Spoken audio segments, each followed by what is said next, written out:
दूल्हे के साथियों का भी अजीब मिजाज होता है। दो साथी है तो दोनों 5-5 हजार का पटाखा अलग अलग छोड़ेगा। हाँ, और दूल्हा के सामने जा जाके छोड़ेगा कि देख ले कि हाँ हम पटाखा छोड़ रहे हैं।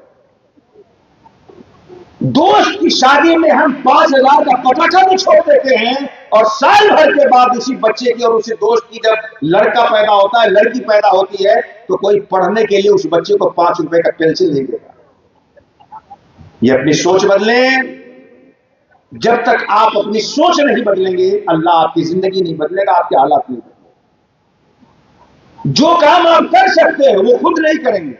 शादी में पैसा बर्बाद करने के बजाय जरूरत के मुताबिक इस्तेमाल करके इन पैसे को बच्चों की पढ़ाई पर लगाइए। ये आप कर सकते हैं, ये नहीं करेंगे। और जो नहीं कर सकते हैं उस पर चाय की दुकान पर तबसरा करेंगे बैठकर।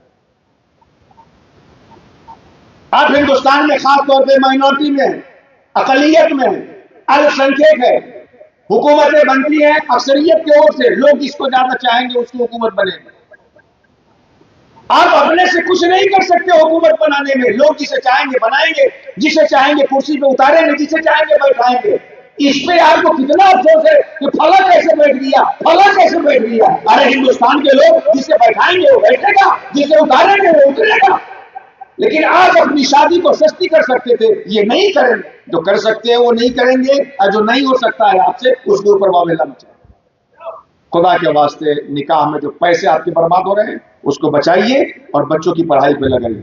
निकाह और तालीम जो गुफ्तगू शुरू हुई थी, इसका बड़ा गहरा रब्त हो गया कि हम अपने निकाह में होने वाले पैसों को बर्बाद करने से बचाएं और तालीम पे खर्च करें, शिक्षा और एजुकेशन पे खर्च करें, बच्चों की पढ़ाई पे खर्च करें।